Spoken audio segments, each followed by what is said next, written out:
Please hold while we connect you to a store representative.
Good morning, everyone. We will be officially starting the webinar.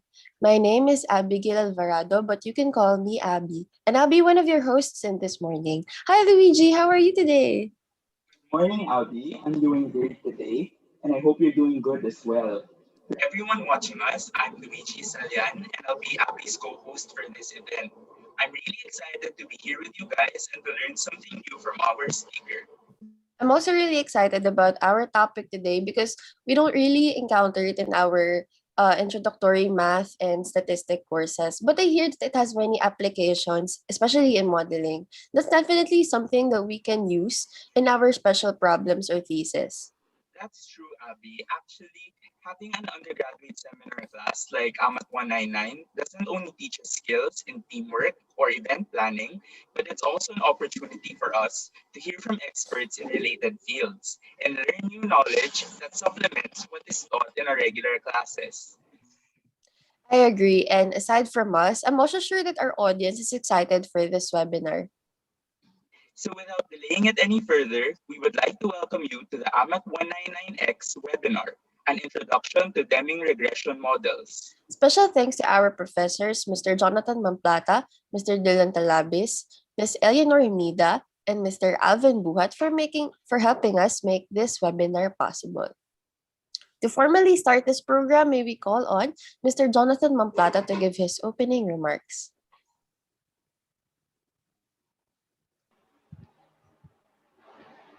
Hello, good morning everyone. Welcome to the webinar organized by my AMAT 199 class entitled An Introduction to Deming Regression Models.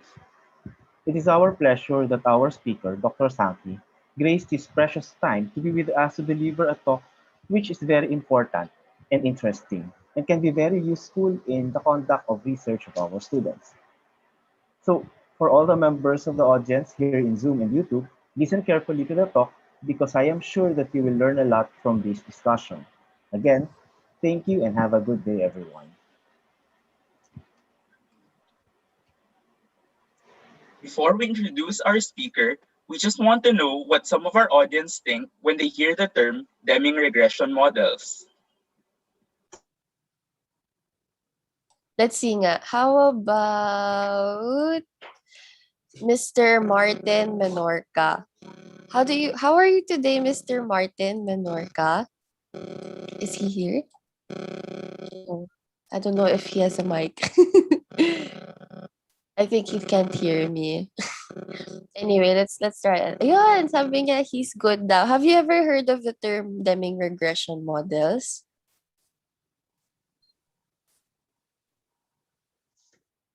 Oh, not yet daw. Ayun, I guess some of the people in our audience are not familiar or some are familiar, but it's also relatively new for many of those watching us today. It's actually okay, and there's no need to be an expert in Deming regression models to participate in this webinar. To help us out and to familiarize us with the topic, our class has invited an actual expert in the field to share his experience with us. Our speaker for today studied BS Applied Mathematics at the University of the Philippines, Los Baños, took up MS Applied Mathematics at the University of the Philippines, Diliman, and finished his PhD in Mathematics at Bowling Green State University, Ohio. He was an assistant professor in UPLB under the Mathematics Division, and currently he is a professor at the Appalachian State University under the Department of Mathematical Sciences. Please welcome Dr. Joel Sankey. Right. Thank you, Abby, and thank you everyone for, especially the students and all the professors of AMAT 199. This is really exciting for me. I used to teach this course. I think the last time is probably sometime in 1996 or 1997. So almost 25 years. I used to teach this course.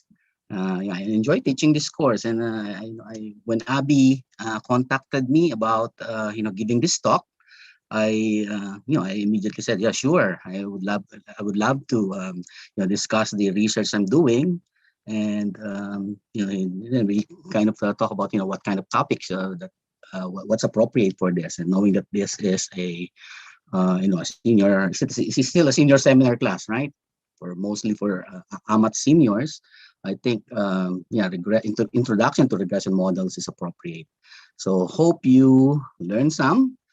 Feel free to interrupt me anytime during this talk. And if you have questions, yeah, you can, just either there's a raise hand button here in Zoom, or I think I understand this is also being aired live in YouTube. You can post your questions there or in the chat screen. Someone will be monitoring those questions, I believe. Okay, so let me share my screen and start our talk. Just give me a minute here, share. Okay, let me first prepare it so that it's ready. So give me a minute. Full screen mode. Okay, now I'm ready to share. Okay, can you see the slides now? Yes po. Okay, great. All right, so our talk today is about, an introduction to Deming regression models. So before we begin, let me first discuss something about this picture here. This is the university where I currently teach now. I'm in the department, as Abby said, right? I'm in the Department of Mathematical Sciences, which kind of really reminds me of IMSP. Our department is a mix of statisticians, there are applied mathematicians, there are pure mathematicians, there are math educators. They're specializing in math education. Those who want to be teachers, basically, that's their expertise. So it's a mix. And then used to be, I think we also had the computer science people in our department, but the department, I think, split right before I got there. So it's kind of like an IMSP. And the university itself, as you can kind of see here, reminds me of UP Los Baños. There's this mountain here that kinds of like reminds me of Mount Makiling. The Department of Mathematical Sciences building is somewhere there in those trees, behind those trees. So anyway, right, so let's start our talk today. So we're gonna be first shortly, I think it's appropriate to talk about Deming, who Deming is or who Deming was, and some of his contributions to statistics and other fields. And then we'll review some, basic linear regression models that probably most of you are familiar with from your, if you have taken an intro stat class, is it still stat one? I think stat one during my time.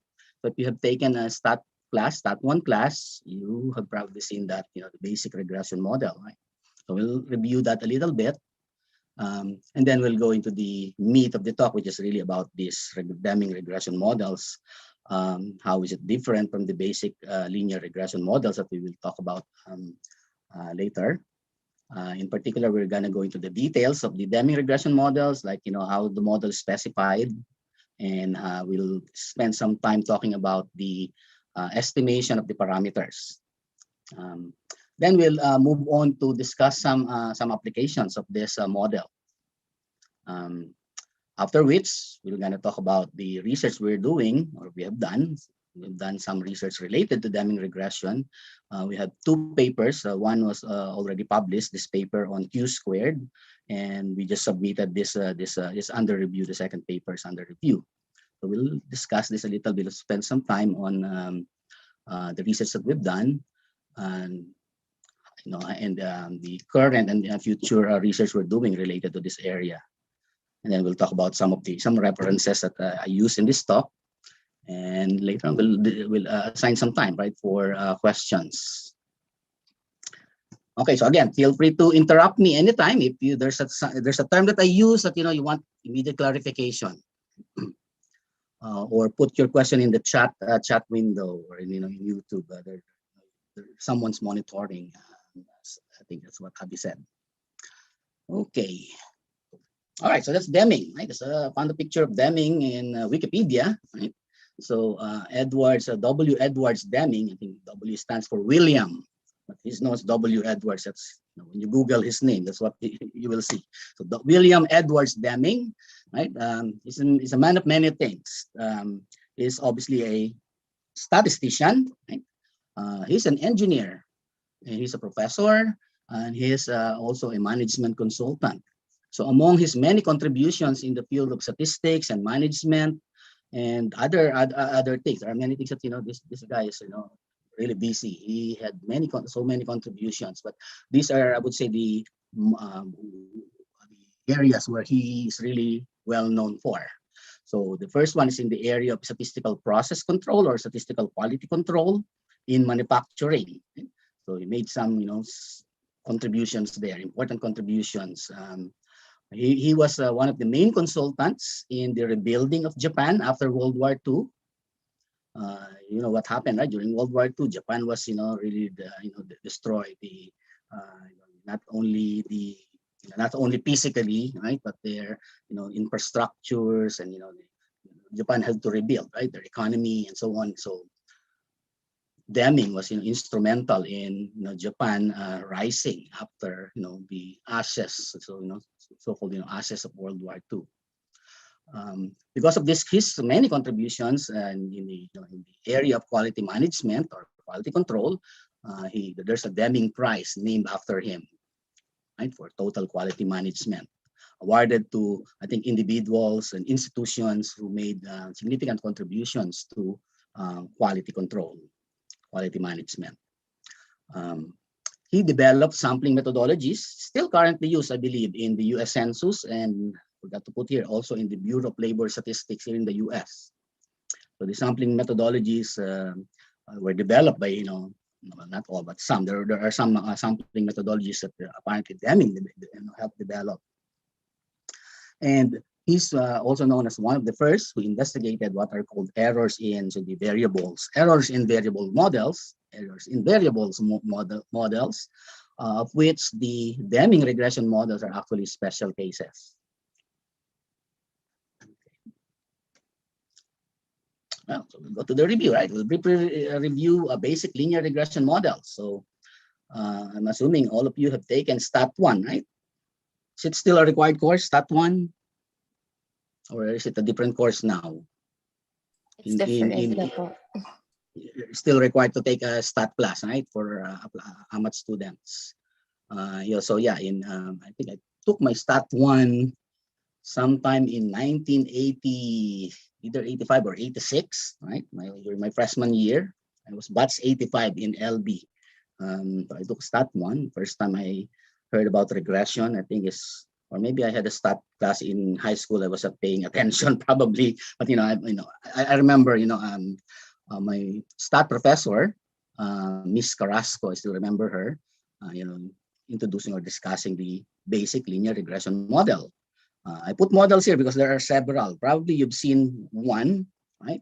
This is the most basic, right? When I say basic linear regression model, you're probably thinking of this model, which probably you have seen in a slightly different form or format. So the model is what? Y plus epsilon, epsilon sub y equals alpha plus beta times x, right? Probably the format that you're used to or you used to see, in fact, in most textbooks, you'll see slightly different format. The most common equation is what? Y equals alpha plus beta x plus the errors in the right side, right? The right term, or the right side. Doesn't really matter because epsilon sub y is a random variable that has usually the assumption it has a mean of 0. So I can actually move it. So epsilon sub y can be in the right side, it can be in the left side. I like this notation or this format because later on when we talk about Deming regression models, you'll kind of see that this is a natural, you can easily extend basically this model by just adding another error. So here, it's important to note that in the Deming regression or in the basic linear regression model, we are assuming that basically X has no errors, right? But when you do the measurement on the X variable, you're assuming that the measurement is perfect, right? It's not subject to any error. As an example, one typical application of this model is I can maybe predict, right? Y could be, let's say, weight, right? Weight of people, weight of an individual. X could be the height, right? So in that, in that prediction problem, you assume that there's the it's actually equivalent to assuming that somehow the y measurements you have are subject to some errors, so that's your epsilon sub y, but the x measurements, the height measurements, have no errors. I think the reason for this is in statistics, right? In many experiments, right? Usually the x variable is controlled by the researcher, and you see that I can control it, so I can assume that this one has no error, right? Y usually is what? The dependent variable, which could be typically subject to error. So that's important to note that in this model, the y variable where has some errors, most likely unknown, but nevertheless there's an error, right, in the y measurements, and we assume that there are no errors in the x measurement. The first time those of you who have taken stat 1, right, and when you're introduced to this model, you probably have seen how the parameters, by the way, alpha and beta are the parameters of the model. Alpha is what? That's this the intercept, y-intercept. Beta is the slope. So that relates, this is slope. That relates the y to x, right? If you know the slope, basically you know how much y is what. That's the rate of change, right, of y per unit increase in x. That's what beta is. And they're estimated using this. This is really a calculus problem, right? That's application of calculus. It's a minimization problem. You find the estimates of the slope beta and the intercept alpha by what? Minimizing this quantity, the so-called SSE, for short for sum of squared errors, or sometimes called sum of squared residuals in y, which is this sum, right? Sum from as I goes from 1 to n. So we're assuming that there are n data points, x sub I, y sub I, right? I from 1 to n, and you're basically getting this sum of you're trying to minimize, right? Find the value of alpha and beta that will minimize this quantity. So this is a standard calc 2 problem, right? You get the partial derivative of this function SSE sub y with respect to alpha, get the partial derivative of this function with respect to beta. So you have two equations in 2 unknowns, set them to 0 and solve for those unknowns alpha and beta, and it will give you the solution, right? Sorry about that. And the estimates are called the least squares estimates, right? Because of that idea that you're basically minimizing this, this squared deviations, if you want, of the y values from the data minus y sub I hat, if you want, are the predicted values from the model. Right? So if you use the model, if I know alpha and beta, the model will predict what y sub I hat is, right, given x sub I. And so you are trying to minimize, right, this sum of squares. And we will refer to this regression as vertical regression. Why? Because there's a horizontal regression, right? I'm getting ahead of myself here. Okay, so the parameter estimates, right? I just want to emphasize here that if you do that calculus problem, if you do the minimization problem, you actually find a unique solution for alpha and beta, which we call beta hat and alpha hat. So there's an explicit formula actually for beta hat and alpha hat. That's a good exercise, right?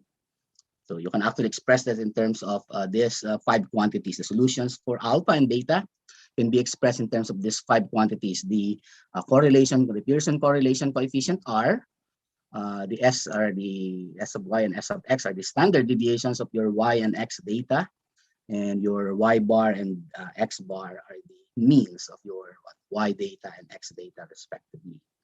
So again, I want to emphasize that there's a unique and explicit solution for alpha and beta for this minimization problem.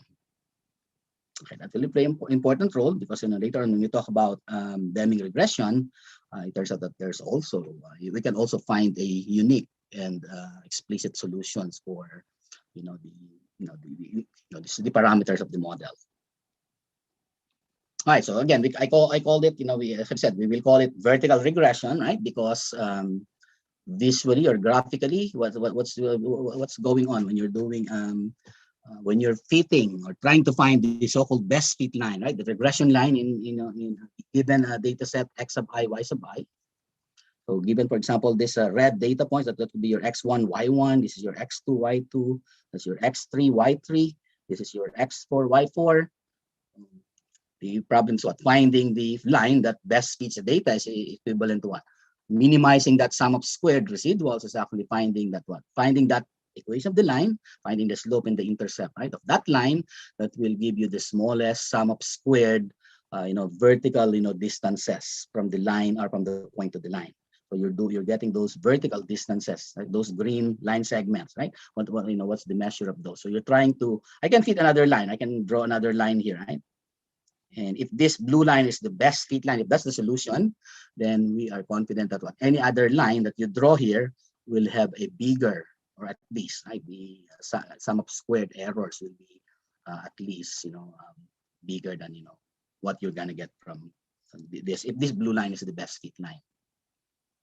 All right, so that's called vertical regression. What is horizontal regression? Well, let me go back here quickly. In the vertical regression, right, you're assuming that the y is the independent variable, or the dependent variable, x is the independent. And as I've said, right, we assume that x is measured perfectly. There are no errors in the x measurements, whereas we're allowing errors for y. And essentially, when the y sub I hat can be viewed as your estimate of the, or that's the fitted value or the predicted value from the model. That's the one that will basically, so the y measurements, right? This y sub I measurements are subject to errors. So what we're assuming that, if we know that error, we know those errors, we can actually find the true value if you want. You can think of y sub I hat as the true value, right? Because what is to say? If x and y really have a linear relationship, then yeah, I can basically roughly predict what y is given x is, given what x is, subject to some error. Right? And the line will say that we can account for the error through this once I know I estimate alpha and beta. So y has errors, x have no errors. If we flip the scenario, why not? Right? Maybe I'm really interested in x, or maybe x is what I want to predict instead of y, and then we're allowing error on x rather than y. Right? So it's kind of really symmetric. You'll get what is called the horizontal regression model, which is equivalent to, well, I got lazy here, right? I just flipped that. Obviously, this came from this graph here. I just flipped it because that's what's really happening when you are horizontal regression is just basically vertical regression, kind of, wherein you interchange the role of x and y. Right? And so I kind of flipped this. I should have labeled this x. Okay, this should be x. Imagine this is x, this is y. That's the picture for horizontal regression, right? So the idea is what? Instead of minimizing those vertical distances, right, or sum of the squares of the vertical distances, you can minimize the sum of squares of the horizontal distances from the points to the line. Right? And it will, in general, it will give you a different line. Right? So horizontal regression, vertical regression, right?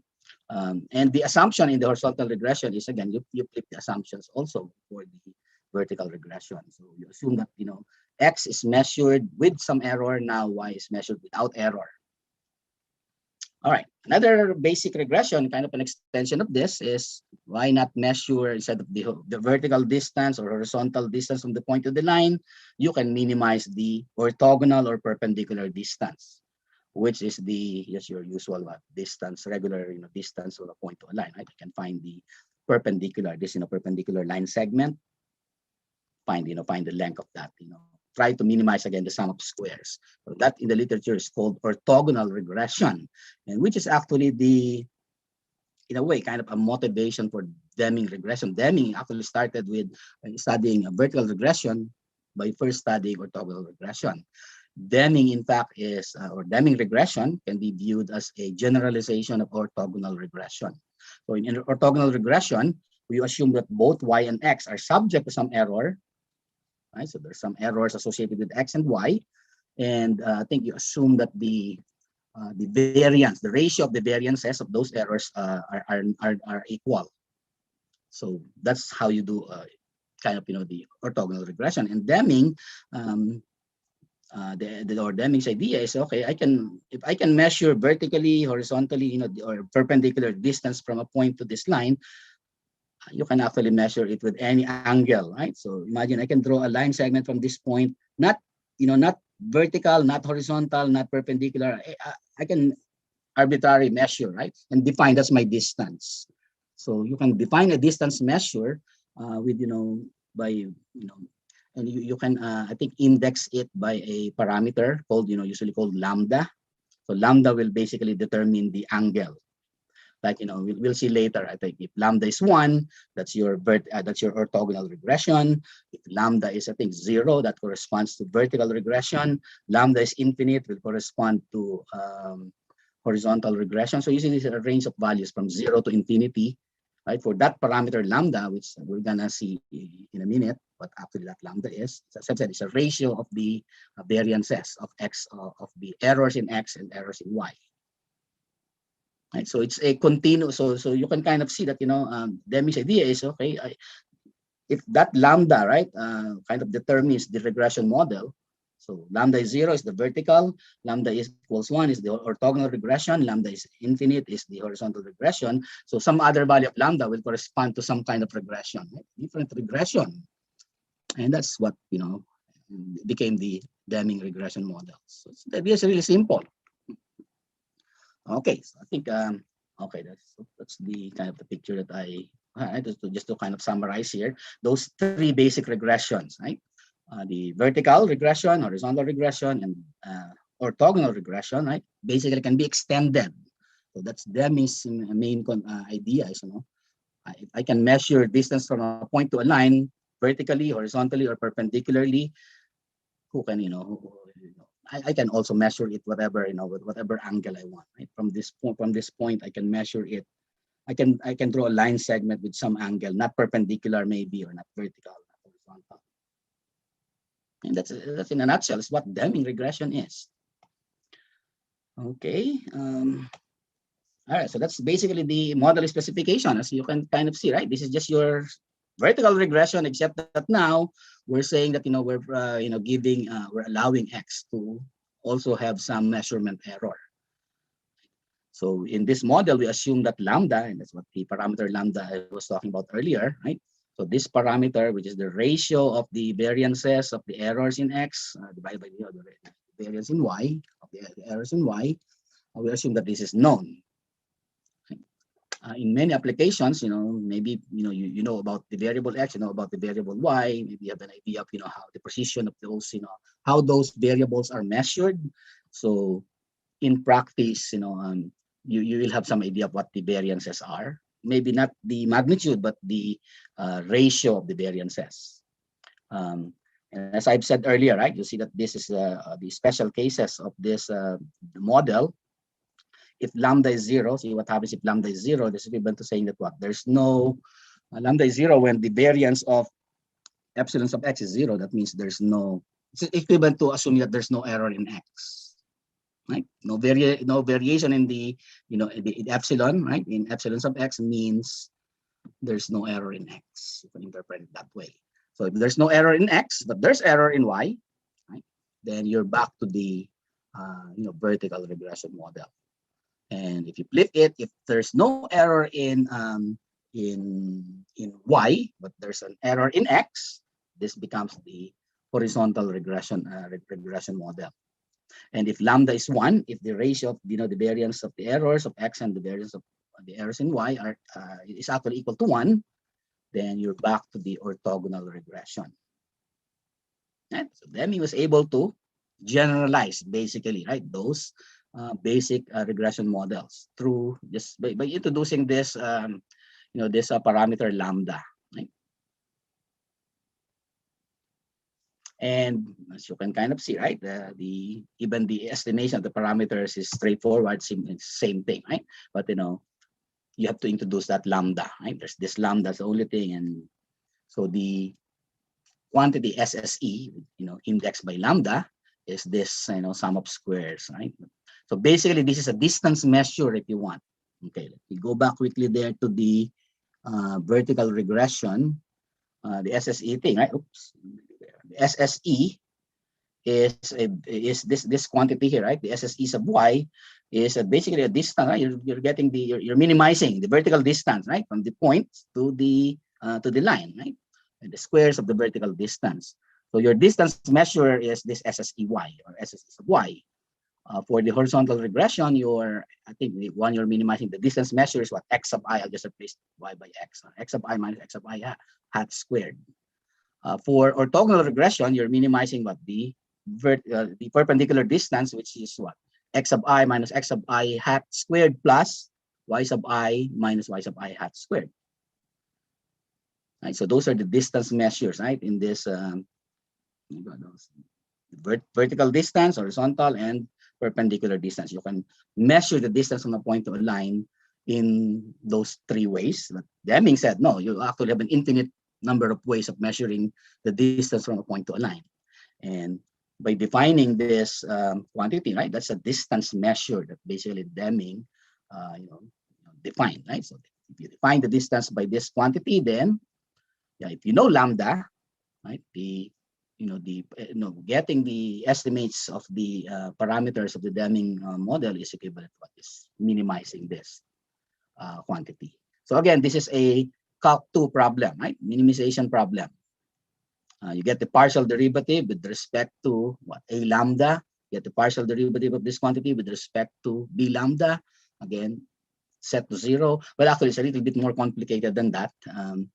Because I think I think in the minimization here, you let me actually go to the next page. There we go, right? You get the solution, right? It's given by this equation. You're trying to find what's the intercept again in the slope, because once I have those intercept and slope, I can get, this, actually you also estimate that the x sub I hat and y sub I hat. Right, so remember you're given x sub I, y sub I, you're trying to find those, and you're saying that x sub I, y sub I have errors. The true value, right, of x sub I, y sub I is actually x sub I hat, y sub I hat, and you estimate that through this, This is actually something, it looks complicated, but actually you can see the b lambda solution is it's kind of familiar, right? It's actually just I think a quadratic, there's a quadratic form equation that you have to solve for, for b lambda, and this is a consequence of the quadratic formula. So yeah, it looks complicated, but actually, you can actually keep track of the, the solution, the minimization. It's not that hard. Okay. So those, and then that's explicit formula for the solution for x sub I hat and y sub I hat. Again, that's what I want to emphasize, right? Just like vertical regression, estimating the parameters, right, is straightforward. You can use basic calculus, do the minimization problem, and I just want to emphasize that there are explicit solutions, right, to the parameters and the thing that you need to estimate. Okay. All right, now I think we're ready to talk about some applications. One of the most common application of Deming regression models is in this area called method comparison studies. I think common in chemistry and other, in the sciences. The idea there is, if I want to develop a new method of measuring the some quantity, like I think in this application, there's some lab test that will measure, I forgot exactly. I think this is about estimating some blood concentration thing. So you have a standard lab test, right? And say you are proposing a new method. So you want obviously maybe for a variety of reasons you want a new method. Maybe the old method is inefficient. It could be costly. Could be time consuming. It could be invasive. Right? For a variety of reasons, you want some new method for measuring the same quantity. Right?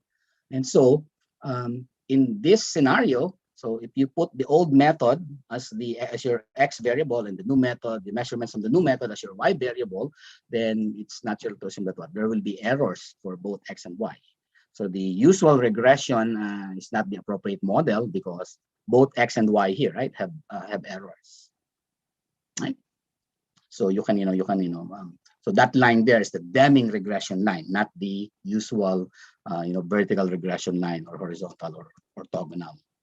And in this, again, it's clear that you have to have some knowledge of what lambda is, right? Note that Deming cannot be applied if you don't know what lambda. I think that's not exactly true. unless you can, there are situations on which you have multiple or what are called repeated measurements. If you have repeated measurements, you can actually estimate lambda.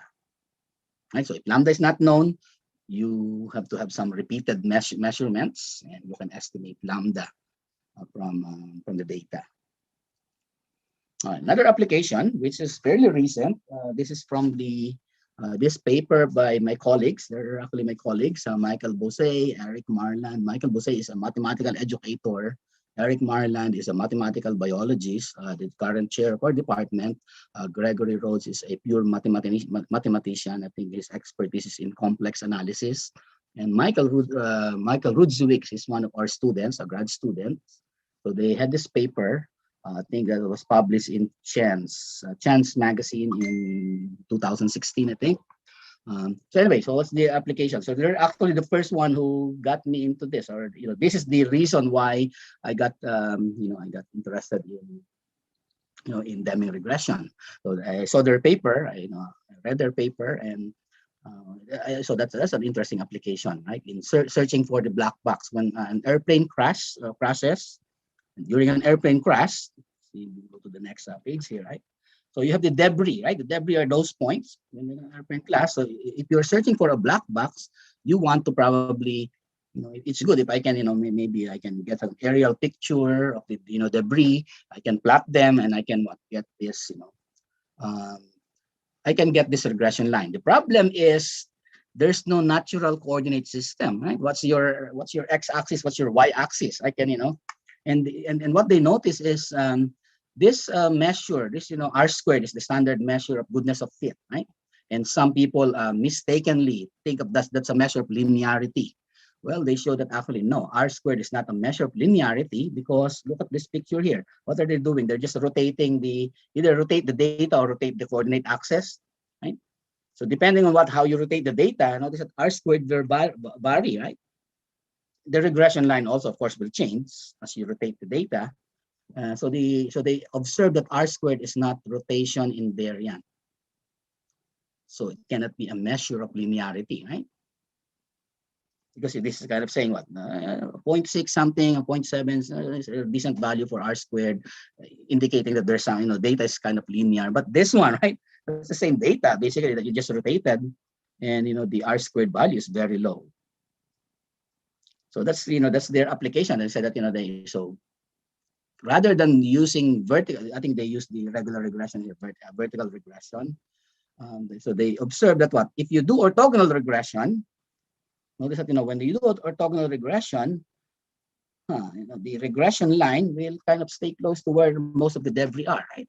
So in other words, you cannot go wrong. You're more likely gonna find the black box if you use orthogonal regression, whereas if you use vertical regression, well, it will depend on what kind of you have to be lucky on the coordinate system, but you could end up with this, and that's a problem, right? You don't want to search through this regression line. You're probably not gonna find the black box. All right, so that's their application. Now let's talk about doing here. Research related to the Deming regression is, so those same colleagues of mine who did that black box, paper, invited me to actually, help them, because they know that, R squared is not a measure of linearity, right? Because of that problem, it's not rotation invariant. If you rotate the data, you're gonna get a different R squared. So they want to develop a new measure, and they figure that they need a statistician in their group. So notice that, the original people, right, in this paper, none of them is a statistician. So that, they brought me to their group. So I kind of started helping them, and this is the result. We developed this measure called Q squared. And the idea is actually simple. In vertical regression, what you're actually doing, the vertical regression line can be viewed as an improvement over the horizontal line y equals y bar. In other words, if I don't know anything about the data about relationship between x and y, your best estimate of your y value is the average y bar, if you don't incorporate the x data. So essentially, y bar is the worst kind of that's the worst. So you're trying to see, when you're calculating R squared can be interpreted as the percent improvement of using the vertical regression line compared with using the vertical horizontal line y equals y bar. So our idea is kind of similar, right? So we look at our idea is remember, we want to develop a measure of linearity. R squared is not a measure of linearity because it's not rotation invariant. So what we think is our thinking is, okay, if the data points is really linear, then we would expect most of the data points should be close to the orthogonal regression line. So that's what and so in a way we're kind of we can define this measure as orth, which is what the x sub I hat, y sub I hat is a point on the orthogonal regression line closest to the data points, right? And this point x sub I bar, or x bar r sub I, y bar sub I, is the point on the line perpendicular to the orthogonal regression line through the centroid closest to x sub I, y sub I. So we can define this quantity as perp. So you can kind of think as what q squared is the, if you want, think of this is the best fit line, this is the worst fit line. So how much improvement? So if the best fit line, if SS orth is small, what does it mean?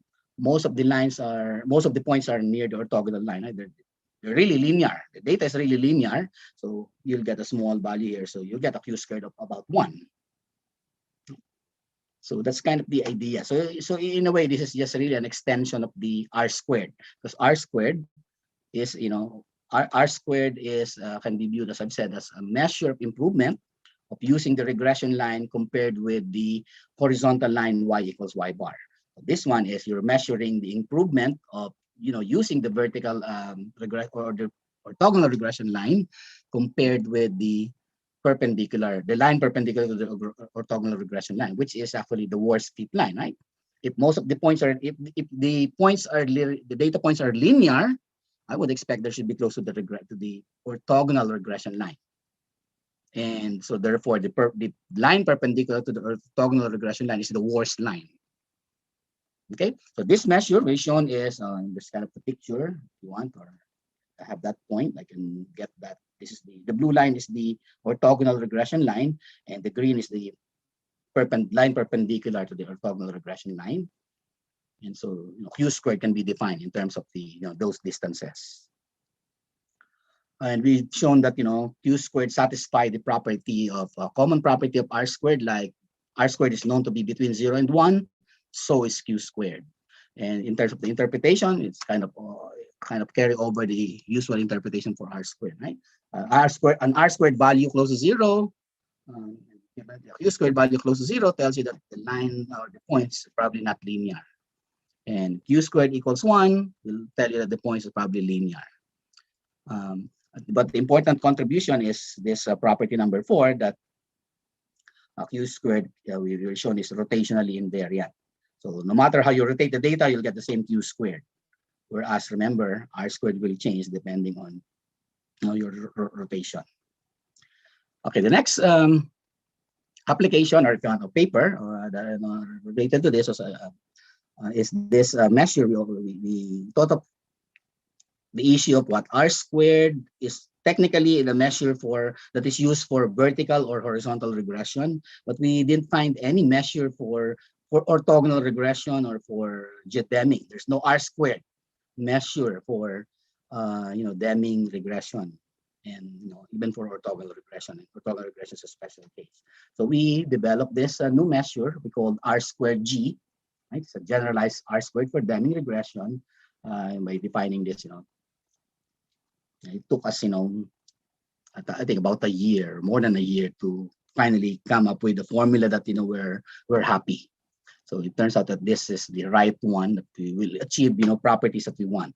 When I say properties, so it will extend. Okay, by the way, this picture so for some data, we plotted r squared g for different values of lambda, and we compared it with r squared because that's when we observed that r squared g is always greater than or equal to the r squared. That's the red line, is the r squared value for that data. And I think in that paper we proved it mathematically that r squared in the limiting case of r squared, as lambda go to either 0 or infinity, In other words, Deming regression. Remember Deming regression, when as lambda go to 0, will approach the vertical regression. As lambda go to infinity, it will approach horizontal regression. And so in a way, we're able to show that, R squared, our measure R squared G, go to the right thing, right? It should, because, the horizontal and vertical regression, we should give you the same R squared value, right? So in the limit, that should be, so that's how we found, we decide that, or that's how we were able to say that, we're satisfied with this R squared G, because it behaves what we're supposed to, what we're supposed to expect. Okay, and then we prove this, properties, kind of standard properties, and we have this, theorems, result that shows that our R squared G, just like your R squared, is between 0 and 1, and that's the limiting result that I was talking about earlier. Right, the limit of R squared G as lambda go to 0 and lambda go to infinity is actually what R squared is, as what that picture earlier is showing. And we have this, this is the location invariant location and scale invariance property of R squared G. In other words, if you have a data and you maybe convert the data, what's this doing? Do a linear transformation of the data, kind of what you do when you convert to a different unit. Let's say from, let's say X could be from pounds to kilograms, right? You can convert it with a linear transformation. Y could be from, this could be height data, or vice versa, right? From meters to feet, right? So you do this kind of transformation. So if I define lambda tilde as, this, I use those numbers that I used to transform X and Y, right? And it can be shown that R squared G for the data points X sub I, Y sub I will be the same, or is equal to the R squared G if you use that, this lambda. And so that's basically our contribution. And currently what we're working on is this, we're investigating still that rotation thing, because there are apparently several interesting things that happen when you rotate the data. Like this is a graph that you can get, R squared, this is only for R squared. So what about for R squared G? What about for Q squared? Right? So that's what we're kind of investigating right now. We actually have some results already, some of this, right? Like there's a max R squared apparently, right? As you rotate the data, there's a maximum R squared, right? That you will get, and we're able to show that max R squared has some relationship with, I think, Q squared. This one, Q squared is greater than R squared. And with R squared gen, and another thing is we want to kind of extend R squared G and develop a kind of the counterpart of the multiple coefficient determination, the multiple R squared in multiple regression, right? So R squared is technically for a simple regression. There's only one predictor, one response variable. What if you have a multiple linear regression wherein you have more than one predictor? There's no R squared. So maybe we can develop a similar, R squared measure. And I think that's essentially what I have, right? So that's a brief introduction to Deming regression and the work that we are doing here. And then these are the papers. As I said, the black box paper appeared in Chance in 2016. And then our paper, actually, the Q squared paper just appeared just last year. And we just, submitted this paper for, R squared, generalized R squared, R squared G is still under review. And I think this last link here, if you want to, go to this link, it will give you the derivation of the Deming, the parameter estimation of the Deming regression. Okay, questions? Okay, good time.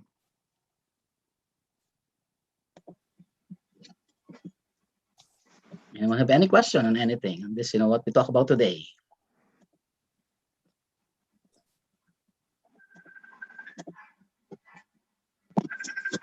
So, hello? Yeah, go ahead. Okay. So we're good day. So we're now live on YouTube and Zoom chat. In Zoom. So if you have any questions, you can type your You can type your questions in our Zoom chat box or on YouTube Live.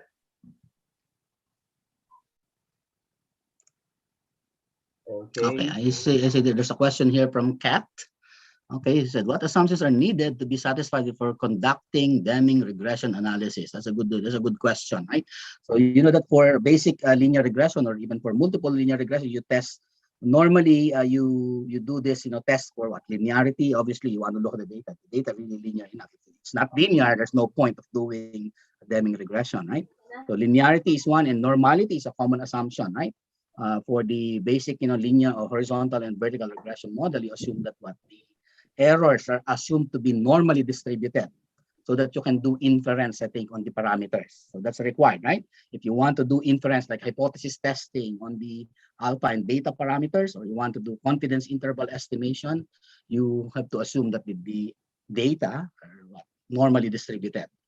So same with Deming. I think the Deming model, I didn't kind of, emphasize that, but the key assumption is, if you want to do inference, right, on the parameters of the model, you have to assume some distributions, right? You have to have some what are called distributional assumptions on the errors.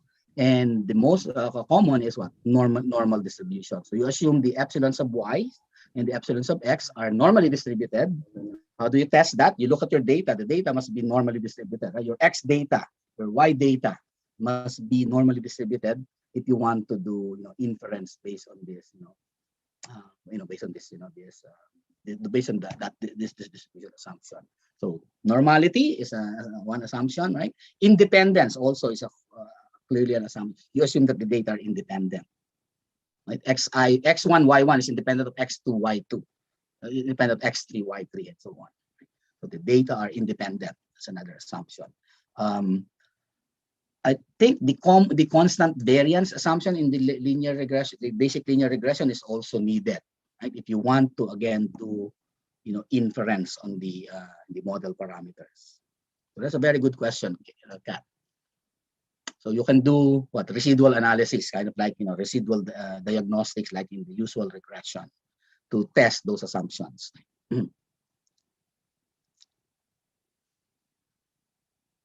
Any other questions?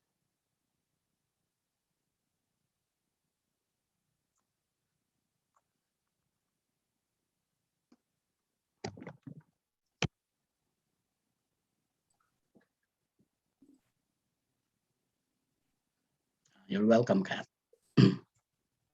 All right, I'll be taking over for now. So for those of you who have questions in our YouTube live or in our You Zoom can stop the chat, share. please don't hesitate to type them in.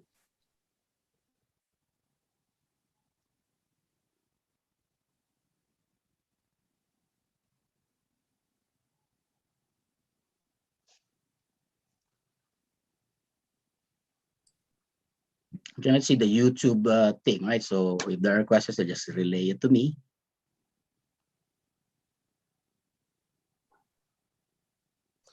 So I have one question po, Dr. Saki, coming from Luigi.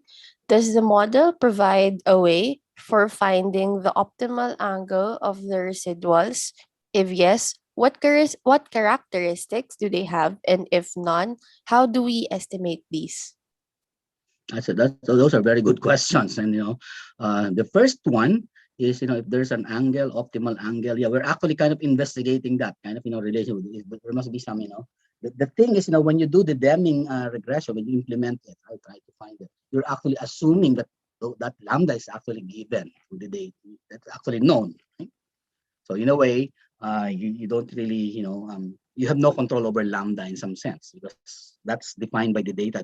The context of the data will define what lambda is. So like, for example, in the application that I talked about earlier, the method comparison studies, right, wherein you are trying to develop new, you're trying to measure the same quantity with two different methods. Probably in most applications there, you assume that lambda is 1. Because if they're measuring the same quantity, the most of the time, right? Although not necessarily the case. What's the next question again? Can you please repeat it, Abby? Ay, wait lang po. So does the model provide a way for finding the optimal angle of the residuals? If yes, what characteristics do they have? And if none, how do we estimate these? That's a good one. So I will address so my answer is what? Because lambda, in a way, you have no control, right? In the Deming regression model, you are really assume that lambda is known, right? So therefore, there's really no way of you decide what's optimal. You have no control in it, right? But the last one there, so since there's really no optimal lambda in some sense, how do you actually estimate it? And I guess that's the question. Or how do you find what lambda is, right? As I think I mentioned earlier, that you in practice you have to have what are called repeated measurements. So like for example, for the first individual, you have x1 y1, you have x1 y1 again. You have to do the same measurement for the same individual. So you once you have at least I think you need at least two, right? Two measurements for each individual. You have a way of estimating what lambda is. Yeah, if you don't have, let's say, you have no data, you have no repeated measurements, you have to guess what lambda is to the best of your ability. And I think in our investigation, actually in our paper, we're proposing to use lambda equals 1. If you really have no clue what lambda to use, and you have no available data to estimate what lambda is. Okay. All right po. Thank you. Next question po. What is the difference between linear regression models and Deming regression models? That's a good question, right? So I would say what Deming regression model is really also a linear regression model, right? You're finding the best fit line. Both are, you're finding the best fit line, right? But I guess the main difference, I think, when people talk about linear regression models, they're really referring to what? Either most likely they're talking about what? The vertical regression. That's I think that's how I think in all stat classes, right?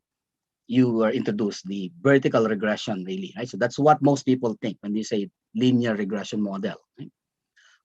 Or the extension, the multiple linear regression model, right? So Deming regression model, as you've seen here, right, can be viewed as what? As a generalization, right, of the linear regression model. Or another way of thinking, what, as we have seen, right, that parameter lambda will kind of identify what kind of regression you're doing, right? So the usual linear regression models, they are really special cases of Deming. You can think of that as a special case. All right po. Next question po coming from Kuya Jomel. Why is Deming regression not defined for some sequences? Why is Deming regression not defined for some sequences? Can you clarify on that question? Ayan po, we'll ask po nung Yeah. nagtanong. And then, yung move on na lang po tayo dun sa other question. What are the assumptions of Deming regression? Is it the same with the other more specific regression that you mentioned before? As I've said, right, those, technically, if you are just interested in finding the regression line or finding the best fit line, right, the best fitting Deming regression line, you actually don't need any assumption. I can, I don't have normal, and then I don't need the data to be normal. Right? I can find a solution to that. There's a solution, but I guess the assumptions are really needed, as I've said earlier, when you have to do inference, like you have to do hypothesis testing on the slope parameter, right?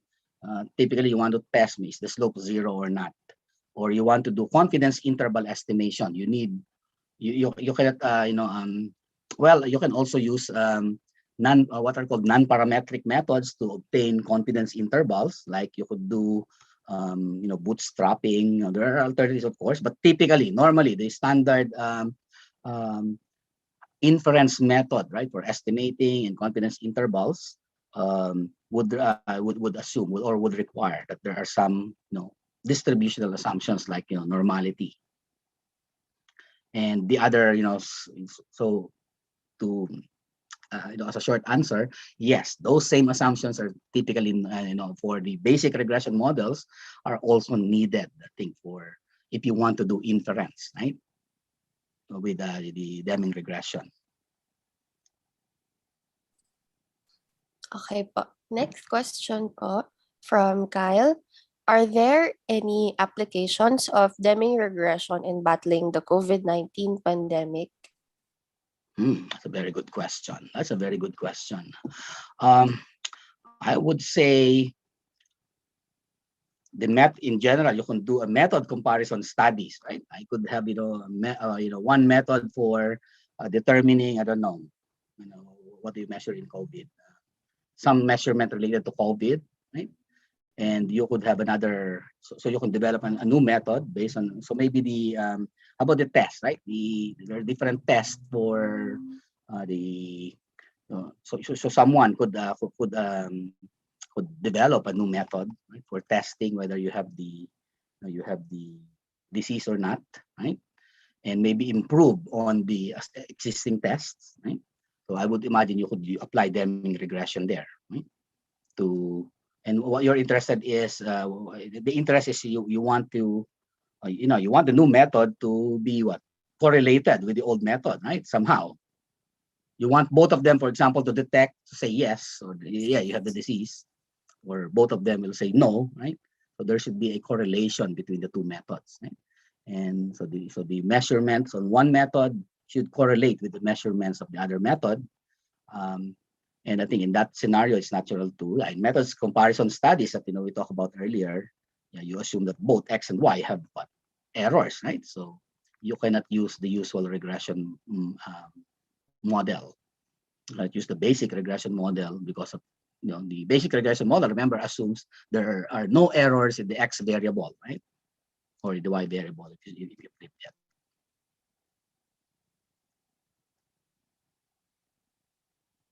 Okay, I'm still thinking of that question about, when, Deming regression, or, the other question that you asked earlier, why Deming regression, what, doesn't exist? Is that the question for some sequences or for some points? Is that what you're kind of saying? Yes po. The question was, why is Deming regression not defined for some sequences? Sequences, or I mean, for some points you cannot do Deming. Well, actually, technically, I think you can define Deming for any, if my understanding is right. Yeah, you can do Deming, as I've said, right? If I have a data points X sub I, Y sub I, in theory, I can get the Deming, I think. But the question is, of course, you have to know what lambda is. I don't know if that's related with that. So in a way, it's not defined when I don't know what lambda is. I cannot do Deming regression if I have no clue what lambda is. Okay, we'll be entertaining last few questions na lang po. So, Okay. next question. Is there an assurance that Deming regression is more accurate than the other regression models? Well, what do you mean by accurate? What do you mean by they have a data, right? So you fit the Deming regression model, or you fit a basic regression model. Well, there are ways of measuring if you want. You can define what you mean by being accurate. I think what the question meant was parang kino-compare po niya, 'di ba, kasi you discussed 3 regression models. So, what is more reliable among those 3 siguro yung sinasabi niya. Well, it's not really a question of reliability, because remember, the truth depends on the assumption on the errors, right? So you really, again, have no control here. Like if you're doing a regression and you know that your X have errors, your Y have no error, you'll be doing what, horizontal regression, right? If it's the opposite, then you have to be doing a vertical regression. Right? So I don't know if that's that makes sense. Deming is a generalization. Actually, it encompasses it contains those vertical and horizontal regression and the orthogonal regression, right? But the key there is, I think, Deming is in a way, right? As I've said, you have no control on it because it's the parameter lambda, right, is actually defined by the data. Right? So for some data, lambda may be 2. Maybe if you know that from experience, the errors in Y or X is twice the errors in Y. Then your lambda is 2. You use a lambda of 2, right? So you'll do the Deming regression where lambda is 2. So again, you have no control on it, right? So remember, lambda is assumed to be known. I guess that's the key there, right? In applying Deming, you have to know what lambda is. And as I've said again earlier, if you don't know what lambda is, you have to estimate it from the data somehow, which would require, as I've said, repeated measures. Okay, I think I have some question from Sir Ito Atan po, sir. here, right? In the chat Ito po, screen. sir. May second to the last question po, and then last na po yung question ni Sir Atan. Okay. So, Okay. second to the last question is, when is Deming regression models more applicable to use? Well, again, as you can see, right, in the black box example there that we had, right? Search for black box. When you're dealing with the data wherein there is no natural X and Y coordinate system to use, don't use vertical regression, don't use horizontal regression, use orthogonal regression, right? Which is really Deming, where lambda is 1, right? That's one scenario wherein, I would recommend you use Deming, in particular orthogonal regression, right? And another is, as I've said, in those or actually in general, right? Any regression, if you want to predict Y based on X, but you know that there are errors in measurements, right? Errors in both X and Y, you really have to do Deming regression. Right? The usual, regression, the basic regression, horizontal, vertical will not cut out, right? Because in the specification of those models, right, you assume there's some error specifications. Okay. Okay, last question po from Sir Maplata. Interesting talk, Dr. Sangki. I'm interested if Deming regression can also be applied to non-linear regression.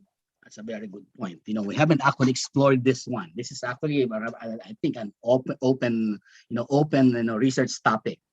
If how can you extend these ideas to non-linear regression, right? And I think in theory you can possibly, right? Because the thing is, if you look at the model specification, the only difference between Deming and what the usual vertical regression is, you assume the errors, right? So for the regular nonlinear regression, you can maybe kind of maybe apply the same idea there. And, introduce a lambda kind of parameter that will regulate or that will control for the error. Same thing. I think it can be applied to nonlinear regression too. But honestly, we haven't actually explored that one. But that could be something that maybe we can work on this, Sir Atan.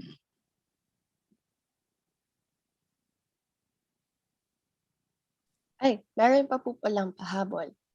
So, hi po, good morning. Is the interpretation for Deming regression the same with the interpretations for a simple regression analysis? For example, the science tells us the correlation of the variables. Okay, I think that's because when you're doing Deming regression, both Deming regression and the usual regression, right, the vertical regression, you're estimating a line, right? You're finding the best fit line. The only difference is what you measure what being best means through this, by defining this SSE, this distance measure, right?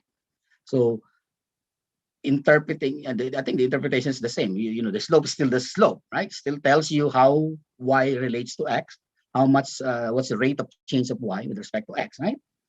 So if that's the question, so I think the answer is yes, right? So if the slope is, although not directly, because I think with the regular regression, you can express the slope if you want. Actually, in my slides there, right? In one of my slides, I showed you the explicit formula, right? The beta hat estimate for the regular regression is what? R times the ratio of the standard deviations. R is the correlation, right? So you can see that there's, for the regular regression, the slope is actually a function of the correlation coefficient. So that's right. So the sign of the, if the slope is positive, the correlation must be positive, right? There must be a positive correlation to the data. That's not quite true with the Deming.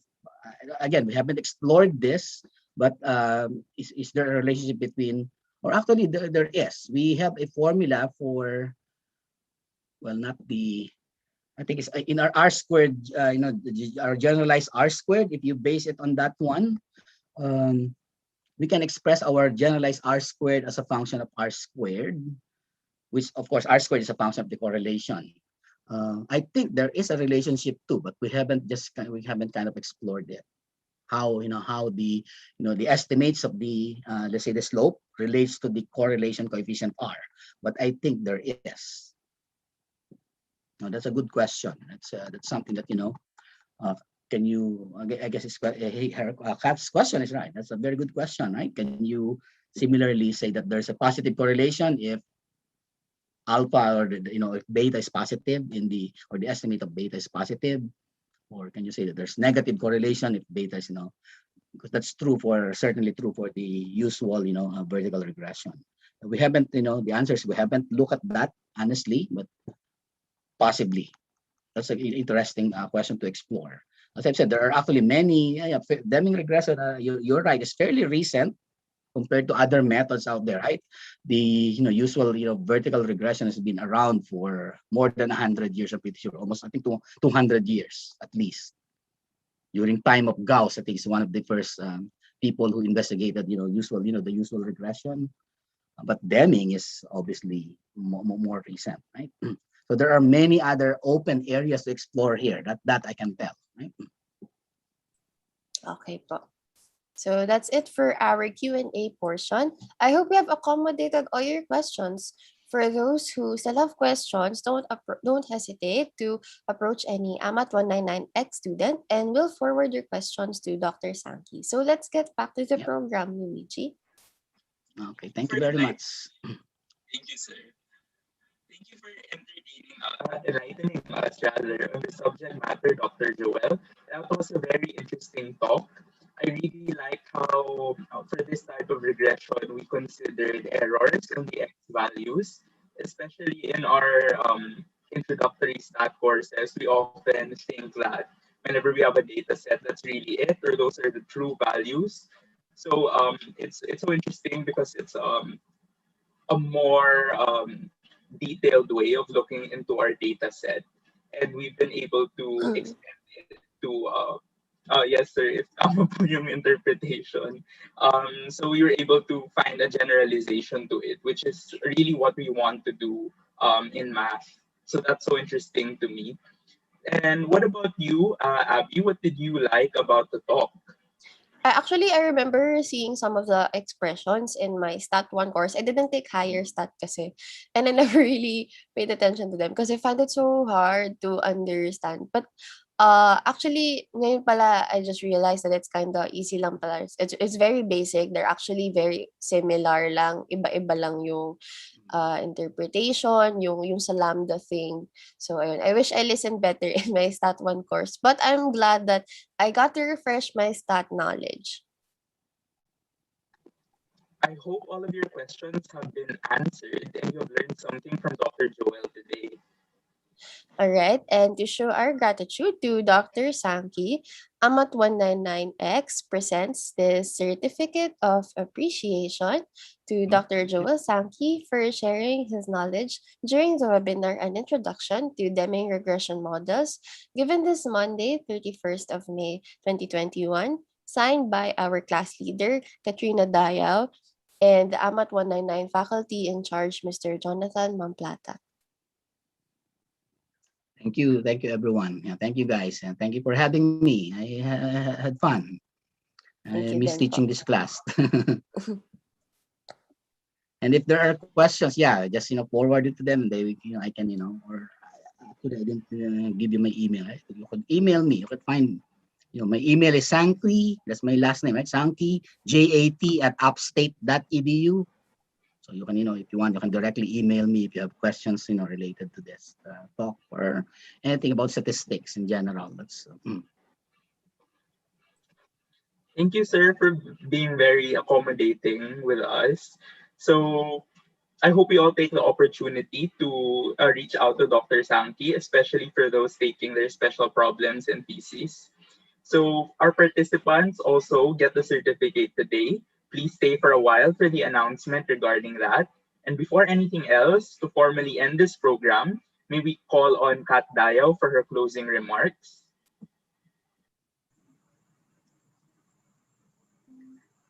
I would like to start by thanking our speaker for today, Dr. Joel Sankey, for taking the time to teach us and share us your knowledge about Deming regression models. I know that our participants and the class as well learned a lot from this topic. Our thanks also go to Sir Dylan Talabis, Sir Christian Alvin Buhat, Elia Hemida, and Sir Jonathan Mamplata for helping us make this webinar possible. And finally, we couldn't possibly go home without mentioning the tremendous efforts of the entire AMAT 199X class, Good Abby, job. Ashley, Elaine, Kyle, Luigi, Kuya JP, and Kuya Jomel, who worked hard to make it all such a success. We came here to learn about Deming regression models, and we have certainly done it today. Good morning, everyone. Okay, bye everyone. All right. Thank you for your parting words, Kat. For our participants, don't forget to answer this evaluation form. The link will be sent in the Zoom chat in a while by Elaine. You can get your certificates after answering the evaluation form. And also, please turn on your camera so we can take a picture.